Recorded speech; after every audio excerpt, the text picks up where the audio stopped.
Hey, what's going on guys? Jake Verdon Tech here, back with another video, and today we're going to be installing a DBrand skin on our Apple Magic keyboard, and this is for the 11-inch model. So this is the 11-inch Apple Magic keyboard for technically the iPad Pro, but in this case it can be used for the 11-inch iPad Air 5th generation. So the Apple Magic keyboard is definitely one of my favorite accessories so far for the iPad, and I ended up going with the white color Magic keyboard. And as I kind of predicted, the white Magic keyboard does obviously show a lot of dirt and marks, but also with this material on the Magic keyboard, it does tend to attract a lot. Although it is pretty easy to wipe off with some sort of disinfectant wipe, most of the marks do come off and they don't actually stain.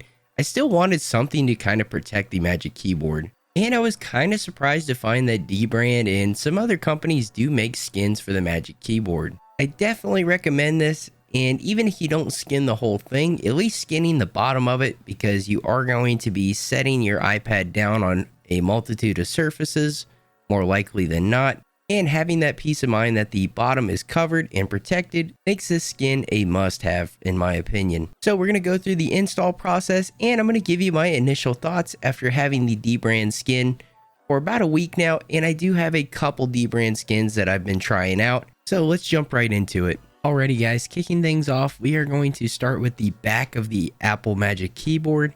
And first things first, we are going to just clean the surface so we have a nice clean surface to adhere our skin to. And the way I went about prepping the surface is basically just using a electronic wipe or disinfecting wipe and just wiping it down really good, making sure there's no marks on the Magic keyboard or anything I don't want to adhere the skin to. Then just go over it with a dry cloth of some sort. You can use the microfiber that's included with the DBrand skin, or I think in this case I just used a paper towel, but either way you just want to make sure the surface is nice and dry for the skin to adhere to. Now for applying the skin, basically you're just going to remove the skin from the 3M paper and reapply it to that paper, but you want to have a little bit of the skin exposed to where you can have a starting point to kind of line it up with the device that you're sticking it to. In this case, I left about 1 inch to 1.5 inches of the skin exposed off the paper, so I can line it up with the Apple Magic keyboard. From there, you just want to take the exposed edge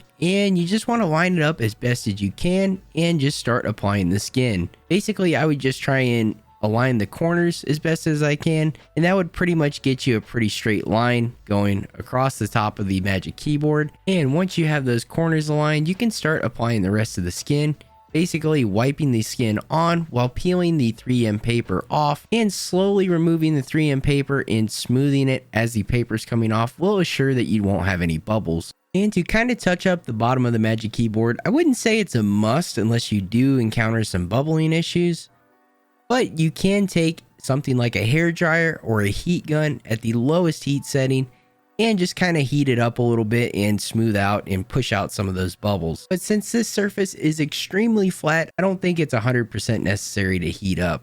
Now for the top side of the Magic keyboard, we are going to apply the skin in the same way. The only difference in this side is it is 2 parts because we do have that seam where the Magic keyboard flexes and tilts open. So we're going to apply the small lower strip the same way we did with the back. We're just going to peel it from the 3M paper, reapply it to the paper where we have a little bit exposed where we can get that starting edge kind of lined up and stuck to the Magic keyboard, and then just kind of work it on nice and easily. Since this is a much smaller piece, I ended up just taking the paper off, and once it was lined up, I just smoothed it out over the Magic keyboard. And on this side, we do have more contours, and we do have that Apple logo on the top side. This is where I did go ahead and use the heat gun, but very lightly. And like I said, make sure it's on the lowest setting if you are using a heat gun. Hair dryer might be a little bit more safer and more ideal, but you can use the heat gun as long as you're very careful. And we're going to do the same exact process for the top, which has a little bit more details going on. It makes it probably the hardest piece to install. You just want to make sure you take your time and have it nice and lined up at that top edge and around where your camera is. And just be careful not to tear that edge around the camera, as it is a very thin piece of the skin. And applying this is going to be the same exact process. I would say if you want the Apple logo more exposed, you will want to put a little bit more of an emphasis of the heat around there. That way it kind of gets all the air out from the Apple logo and it sticks nice and flat to it, so you can see the Apple logo through the skin pretty well.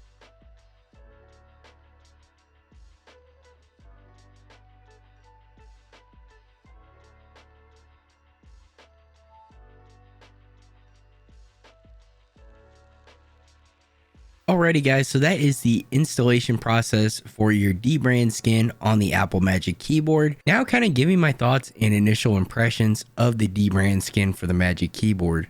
So the skin that I initially installed is the pastel sunrise orange color, which is part of their pastel series of colors, which kind of is a kind of very premium, smooth, papery texture feeling, but it still feels extremely durable and is definitely something that will protect your Magic Keyboard. The skin too is something that only comes off if you want it to. It doesn't feel like you'll have the edges peeling up at any time. I haven't noticed that even getting the Magic Keyboard in and out of my travel case. So overall, it's just really durable and a nice way too to customize your Magic Keyboard a little bit. As I mentioned, the Sunrise Orange is one of the pastel colors, which has more of a matte feel. I did switch just recently to the other DBrand skin that I ordered, which is one of the carbon fiber skins.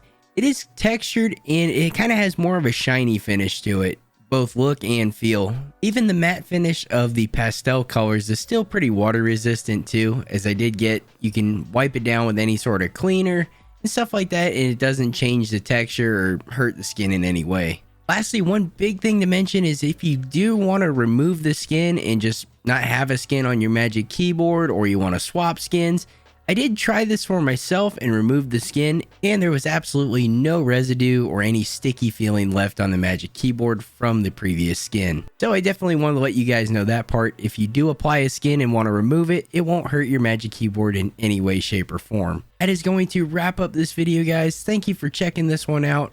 Hopefully you guys found it helpful.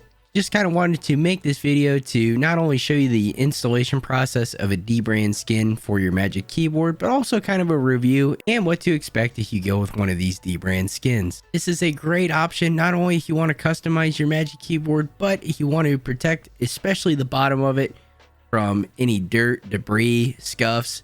The DBrand skin's an excellent way to go. If you guys enjoyed the video, make sure to drop a like on it. And if you want to see more tech related videos like this one, be sure to subscribe. As always, guys, thank you for watching, and I'll see you in the next video.